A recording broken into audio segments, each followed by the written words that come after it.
नमस्कार मित्रांनो, ही त्या काळातील गोष्ट आहे जेव्हा रतनगड राज्यावर चंद्रगुप्त नावाचा राजा राज्य करत होता. त्याला 4 पुत्र होते. ते 4ही पुत्र अत्यंत शूर आणि पराक्रमी होते. त्यांच्यातील ज्येष्ठ पुत्र मदन हा सर्वात शूर आणि देखणा होता. मदनच्या पत्नीचे नाव चंद्रप्रभा होते.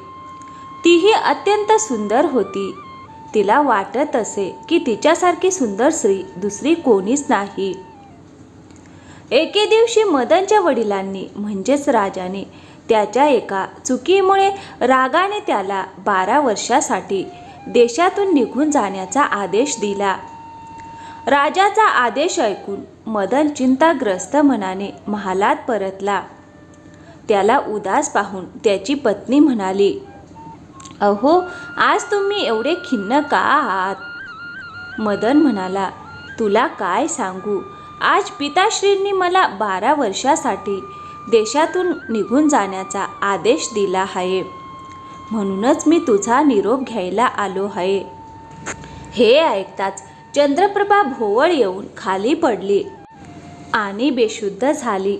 तिची अवस्था पाहून मदनला फार वाईट वाटले.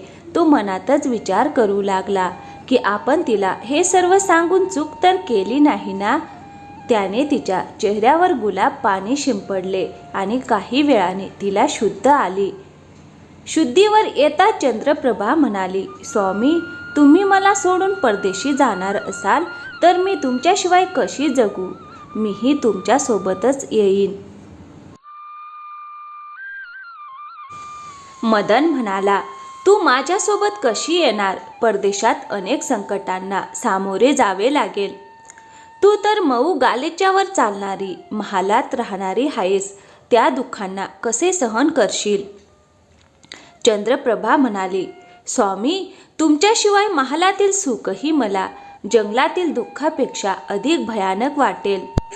त्यापेक्षा मी तुमच्यासोबतच येणे योग्य ठरेल." मदन मनातच म्हणाला की चंद्रप्रभा माझ्याविना राहू शकणार नाही. तिला तडफडत सोडून जाणे मला शोभणार नाही. म्हणूनच तिलाही सोबत नेणे योग्य ठरेल. हा विचार मनात येताच मदन म्हणाला, "ठीक आहे, तू दुःखी होऊ नकोस. मी तुला माझ्यासोबत घेऊन जाईन." मदनचे हे शब्द ऐकून चंद्रप्रभा अत्यंत आनंदी झाली आणि पतीसोबत जाण्याची तयारी करू लागली. दुसऱ्या दिवशी सकाळी मदन आणि चंद्रप्रभा शहर सोडून जंगलाकडे निघाले. चालता चालता ते खूप थकले. योग्य जागा पाहून ते एका वडाच्या झाडाखाली विश्रांतीसाठी बसले. ते फार थकलेले असल्यामुळे थंड वाऱ्याच्या झुळकींनी त्यांना गाढ झोप लागली. परंतु काही वेळाने एका सापाने राणीला दंश केला. सापाने दंश केल्यामुळे राणी तडफडू लागली. मदनची झोप उघडली तेव्हा त्याने राणीला वेदनेने तडफडताना आणि सापाला निघून जाताना पाहिले. हे दृश्य पाहून मदन अत्यंत व्याकुळ झाला. काही वेळातच विषाच्या परिणामामुळे राणीचा मृत्यू झाला. राणीला मृतावस्थेत पाहून मदन मोठ्याने विलाप करू लागला. त्याचा आक्रोश ऐकून जंगलातील पशुपक्षीही घाबरून इकडे तिकडे पळू लागले. मदन म्हणाला, "आता मी जगून काय करू? मीही याच जंगलात प्राणत्याग करीन." असा विचार करून तो राणीच्या पार्थिवाजवळून उठला आणि जंगलातून लाकूड गोळा करू लागला. लाकूड गोळा करताना तो रडतच म्हणत होता, "राणीच्या चितेत मीही जळून जाईन." योगायोगाने भगवान शिव आणि माता पार्वती पृथ्वीवर भ्रमण करत त्या जंगलात आले. माता पार्वतींनी मदनचा करुण आक्रोश ऐकला आणि शिवजींना म्हणाल्या, "हे प्रभू, कोणीतरी मनुष्य अत्यंत हृदयद्रावक स्वरात रडत आहे. त्याचे रडणे ऐकून माझे हृदय व्याकुळ झाले आहे. कृपया त्याचे दुःख दूर करा." माता पार्वतीचे बोलणे ऐकून शिवजी म्हणाले, "हे प्रिये, म्हणूनच मी तुला सोबत आणू इच्छित नव्हतो. या संसारात सर्व प्रकारची दुःखी माणसे आहेत. आपण कोणाकोणाचे दुःख दूर करणार?" त्यावर माता पार्वती म्हणाल्या, स्वामी, काहीही असो, पण याचे दुःख मात्र आपण नक्कीच दूर केले पाहिजे. माता पार्वतीच्या आग्रहामुळे भगवान शिव त्यांना सोबत घेऊन त्या ठिकाणी आले जिथे मदन करून विलाप करत होता. शिवजींनी विचारले, तू का रडत आहेस? तुला कोणते दुःख झाले आहे? मदन म्हणाला, मी माझे दुःख कसे सांगू? मला इतके दुःख झाले आहे की जर पृथ्वी दुबंगली तर त्यात मी सामावून जाईन. मदनचे बोलणे ऐकून शिवजींना त्याची दया आली. त्यांनी त्याला विचारले, तुला नेमके काय दुःख झाले आहे ते सांग. मदन म्हणाला, मी रतनगडच्या राजा चंद्रगुप्ताचा पुत्र आहे. माझ्या वडिलांनी मला देशातून काढून दिलं आहे, म्हणून मी आणि माझी पत्नी या जंगलात आलो. येथे आल्यावर माझ्या पत्नीचा सर्पदंशाने मृत्यू झाला. तिचा विरह मला सहन होत नाही, म्हणून मी लाकूड गोळा करत आहे, जेणेकरून तिच्यासोबतच मीही अग्नीत सामावून जाईन. मदनचे शब्द ऐकून शिवजी म्हणाले, राजकुमार, या जगात जन्ममृत्यूचे चक्र अखंड सुरू असते. एक दिवस प्रत्येकाला हे शरीर सोडावे लागते. कोणीही कोणासोबत येत नाही आणि कोणीही कोणासोबत जात नाही. तू जिवंत राहिलास तर तुला अनेक राण्या मिळू शकतील, म्हणून माझे म्हणणे मान आणि देहत्यागाचा विचार सोडून दे. भगवान शिवांचे हे वचन ऐकून मदन म्हणाला, आपण जे सांगितले ते सत्य आहे, पण अशी पतिव्रता पत्नी मला कोणत्याही जन्मात मिळणार नाही. तिचा वियोग मी सहन करू शकत नाही, म्हणून मी तिच्यासोबतच मरण पत्करेन. मदनचा हट्ट पाहून महादेव म्हणाले, राजकुमार, तुझ्या पत्नीचे आयुष्य 20 वर्षाचे होते आणि ते तिने पूर्ण भोगले आहे. आता एकच उपाय आहे. जर तू तुझ्या आयुष्याचा काही भाग तिला दिलास तर तुमचे दोघांचे आयुष्य समान होईल. तुला हे मान्य असेल तर तुझी राणी पुन्हा जिवंत होईल. शिवजींचे हे वचन ऐकून मदन आनंदाने म्हणाला, मला ते मनापासून मान्य आहे. त्यानंतर शिवजींनी मदनच्या हातात पाणी देऊन त्यांच्याकडून अर्धे आयुष्य देण्याचा संकल्प करून घेतला. राणीच्या हातापायांवर पाणी शिंपडण्यापूर्वी शिवजींनी मदनला सांगितले, जेव्हा तुला आवश्यकता भासेल तेव्हा हा संकल्प तू परतही घेऊ शकतोस. ज्या क्षणी तू संकल्प मागे घेशील त्या क्षणी ही राणी पुन्हा मरेल. मात्र सावध राहा, ही गोष्ट कधीही कोणालाही सांगू नकोस. योग्य वेळी ही गोष्ट तुझ्या उपयोगी पडेल. असे सांगून शिव पार्वतींनी राणीवर पाणी शिंपडले आणि तेथून निघून गेले. त्याच क्षणी राणी उठून बसली आणि म्हणाली, हे प्रिये, आज मी खूप झोपले होते, तुम्ही मला उठवले का नाही? मदन म्हणाला, तू फार थकली होतीस म्हणून मी तुला उठवले नाही. यानंतर दोघेही पुढे निघाले. अनेक दिवस भटकंती केल्यानंतर त्यांना एक अत्यंत सुंदर ठिकाण दिसले. तेथे एका फकीराची झोपडी होती. ते दोघे तेथे पोहोचले तेव्हा त्यांनी पाहिले की एक देखणा तरुण फकीर बसून हुक्का पीत होता. ते दोघेही थकलेले असल्यामुळे त्याच्याजवळ बसले. त्यावेळी राजकुमार मदन म्हणाला, राणी, मला तहान लागली आहे. मी विहिरीवर जाऊन पाणी पिऊन येऊ का? तुलाही तहान लागली असेल तर तुझ्यासाठीही पाणी आणतो. राणी म्हणाली, मला तहान नाही, तुम्ही जाऊन पाणी पिऊन या. मदन बादली आणि दोरी घेऊन विहिरीवर गेला. तो पाणी पिण्यास गेला असताना चंद्रप्रभा आणि फकीराचे डोळे भिडले.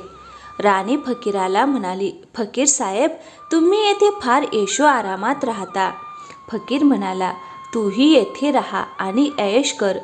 चंद्रप्रभा म्हणाली, तुमच्यासोबत राहण्याची माझी इच्छा आहे, पण माझा पती माझ्यासोबत आहे. मी तुमच्यासोबत कशी राहू? फकीर म्हणाला, कशाही प्रकारे तुझ्या पतीला विहिरीत ढकलून दे, मग आपण दोघे सुखाने राहू. फकीराचे हे बोलणे ऐकून चंद्रप्रभा म्हणाली, ठीक आहे, मी तसेच करीन. तेवढ्यात मदन पाणी पिऊन परत आला. राणी म्हणाली, अहो, मलाही आता तहान लागली आहे, मला पाणी पाजा. मदन म्हणाला, मी आधीच तुला विचारले होते तेव्हा तू नकार दिलास. असो, तुला तहान लागली असेल तर मी लगेच पाणी आणतो. मदन पुन्हा पाणी आणायला निघाला. राणी म्हणाली, मीही तुमच्यासोबत येते, आणि ती त्याच्या मागोमाग गेली. बिचारा मदन तिच्या प्रेमात पूर्णपणे गुंतलेला होता. ती त्याचे प्राण घेण्यासाठी जात आहे हे त्याला माहीत नव्हते. मदन विहिरीजवळ जाऊन बादली भरू लागला तेव्हा राणीने मागून त्याला जोरात ढकलले आणि तो विहिरीत पडला. त्यानंतर ती फकीराजवळ परत आली.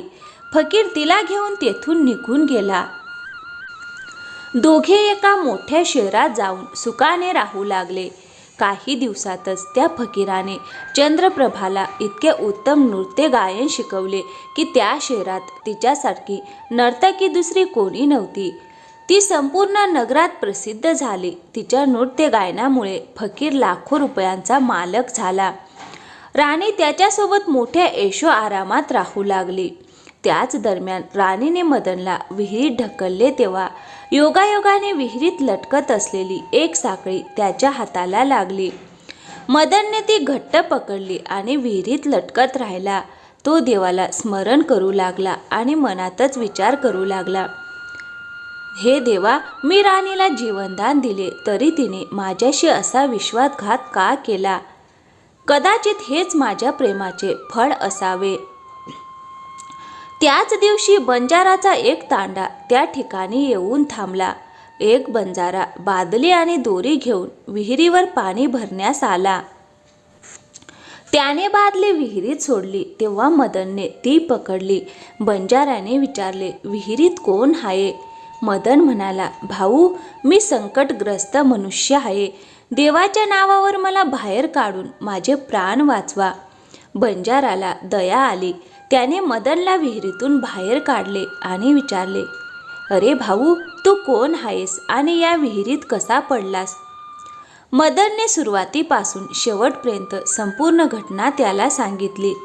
मदनची सद्गुणी वृत्ती आणि राणीचा विश्वासघात ऐकून बंजारा अत्यंत दुःखी झाला. त्याने मदनला मिठी मारली आणि म्हणाला, तू अजिबात चिंता करू नकोस. देव मोठा आहे.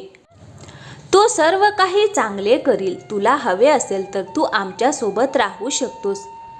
मदनने त्यांच्यासोबत राहण्यास मान्यता दिली. योगायोगाने काही दिवसांनी बंजाराचा तांडा त्या शहरात आला जिथे राणी चंद्रप्रभा फकीरासोबत राहत होती.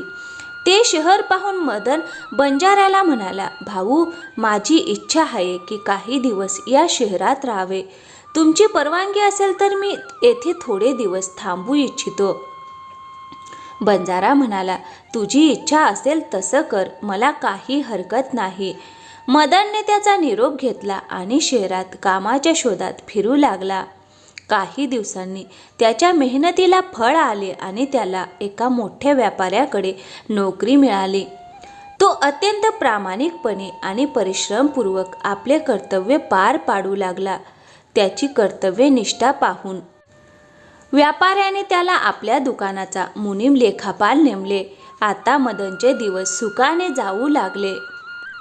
एके दिवशी त्या नगरातील राजदरबारात चंद्रप्रभाच्या नृत्याचा कार्यक्रम आयोजित करण्यात आला. राजाने शहरातील सर्व मोठे व्यापारी, सेठ आणि सावकार यांना नृत्य पाहण्यासाठी आमंत्रित केले. नृत्याच्या दिवशी सर्वजण राजदरबारात उपस्थित झाले. मदननेही तिच्या नृत्य गायनाची ख्याती ऐकली होती, म्हणून तोही आपल्या मालकासोबत दरबारात गेला. राणी चंद्रप्रभा पूर्ण शृंगार करून नृत्यासाठी उभी राहिली. त्यावेळी ती अप्सरेसारखी दिसत होती. मदन आपल्या मालकाजवळ बसला होता. राणीने नृत्य सुरू केले आणि मधुर स्वरात गीते गाऊ लागली. तिच्या गायनाने संपूर्ण दरबार मंत्रमुग्ध झाला. राजा आणि प्रजा सर्वांनी तिच्यावर इनामांचा वर्षाव केला. मदननेही आपल्या हातातील हिरा जडवलेली अंगठी काढून चंद्रप्रभाला भेट दिली. राणीने ती अंगठी ओळखली आणि मनातच म्हणाली, हा अजून जिवंत आहे आणि इथेही पोहोचला. आता हा मला जिवंत ठेवणार नाही, याचा काहीतरी उपाय करायला हवा. तिने मनात योजना आखली. राजाला आनंदित करून त्याच्याकडून याला मृत्यूदंड देण्याचे वचन घ्यावे. तिने पुन्हा एक मधुर गीत गायले. राजा अत्यंत प्रसन्न झाला आणि म्हणाला, आम्ही तुझ्यावर फार खुश आहोत. माग, तुला काय हवे आहे, जे मागशील ते देऊ.